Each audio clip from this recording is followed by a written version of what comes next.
Hello everyone and welcome to my The Young and the Restless Soapy Stories channel. I hope everyone is having a wonderful day. Before we begin, please hit the subscribe button and give this video a thumbs up. The Young and the Restless.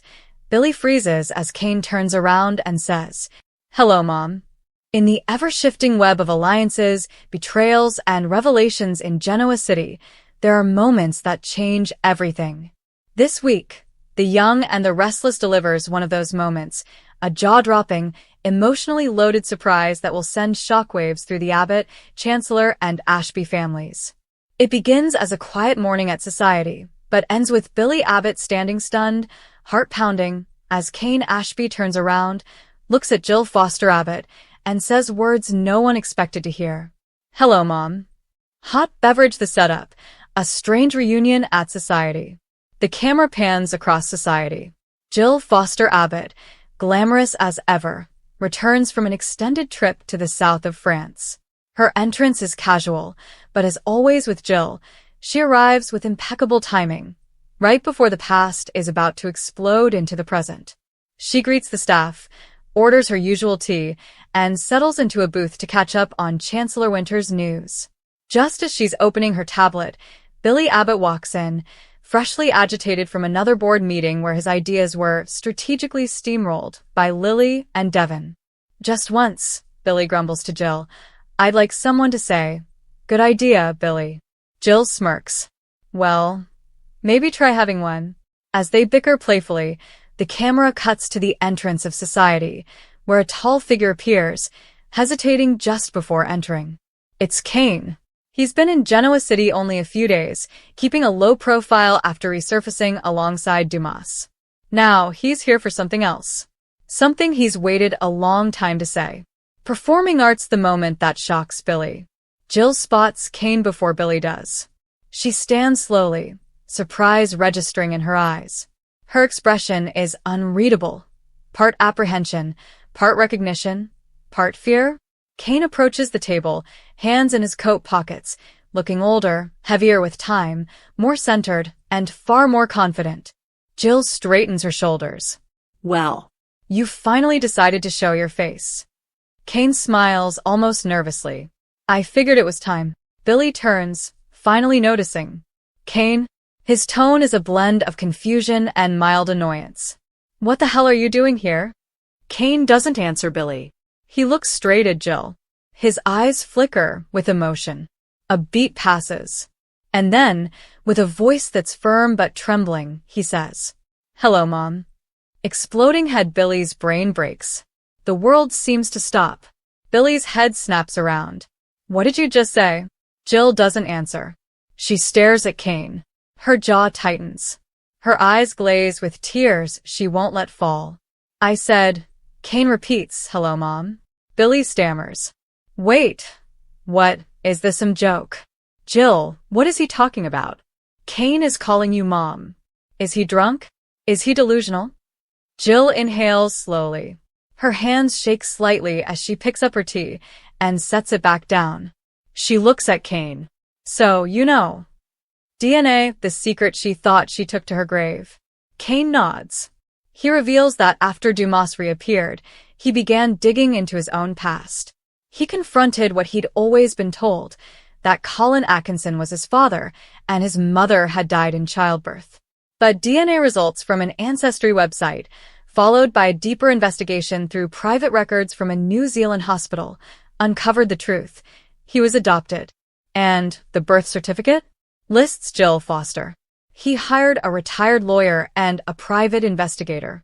One former hospital administrator confirmed that a young woman matching Jill's description gave birth in New Zealand while traveling under a different name in the early 1970s, at a time Jill had disappeared briefly from Genoa City before her affair with Philip Chancellor too.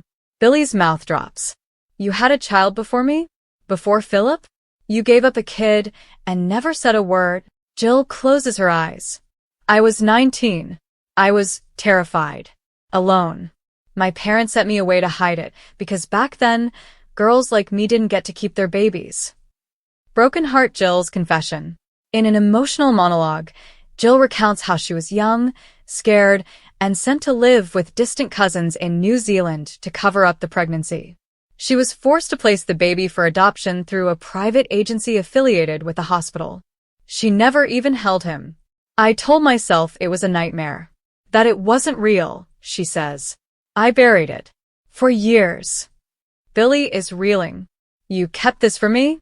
From everyone? You knew Kane for years and said nothing. I didn't know it was him, she cries. Not until recently. Kane turns to Billy. She didn't lie. I only confirmed it after Dumas helped me track everything down. Tornado, fallout, and family tension. The revelation sends shockwaves through the family. Billy spirals. He storms out, furious. Another brother? You've got to be kidding me. First Jack's my brother, then not. Now Kane is? Do I even have a normal family? Devin and Lily are stunned when they hear the news, unsure what Kane's bloodline means for Chancellor Winter's shares. Nina and Christine uncover that this could complicate estate law surrounding Philip Chancellor's assets, especially if Kane is legally Jill's firstborn. Victor raises an eyebrow. Another secret child in this town. Shocking, he says dryly. Chance reaches out to Kane, unsure how this changes their cousin-like bond. Brick Kane's struggle for belonging. Kane doesn't want Jill's money. He doesn't want shares. He just wants to know where he belongs. I always felt like a spare part, he tells her. Even when I was with Lily. Even when I was helping run Chancellor. Like I was standing in a house I wasn't invited to. Now I know why. Jill, eyes glistening, puts her hand over his. You always belonged. I just didn't know you were mine. Handshake, the brothers confront each other. In a later scene, Billy shows up at Chancellor Park, where Kane is sitting on a bench watching the leaves fall. The silence between them is tense. Billy finally says, You're not the only one who felt like a spare part. Kane smirks. Guess we have more in common than we thought. Billy sighs. This doesn't make us friends. Or brothers. Kane shrugs. I'm not here to replace anyone. Billy nods. Good. Because I don't share well. But before walking away, he pauses. Just treat her better than Colin ever did. She deserves that much. Sunrise final scene. A new beginning. Jill hangs a photo in her Chancellor office, an old black and white hospital picture. She stands beside it, waiting. Kane enters. They look at the photo together. It's blurry. A newborn wrapped in a white blanket, nameless, date faded. Is that? He asks. Jill nods. That's the only proof I had that you ever existed. Until today. Kane looks at her. Thanks for not giving up on me, he says. Jill wipes a tear and replies. I never even got the chance to try. But I will now. They embrace. And across the room, a shadow watches silently. It's Billy. Just watching. And for once, not judging. Just trying to understand. Crystal Ball coming next week on YNR. Billy tells Jack. We have another brother. And he's Kane. Tucker McCall attempts to manipulate Kane into backing a new company, using his Newman ties through Dumas. Lily wonders if reconnecting with Kane is dangerous or overdue. Jill rewrites her will. Philip's estate lawyers aren't happy. Amanda warns Jill. This will not stay private for long. Kane finds a letter from his adoptive mother, revealing one more secret.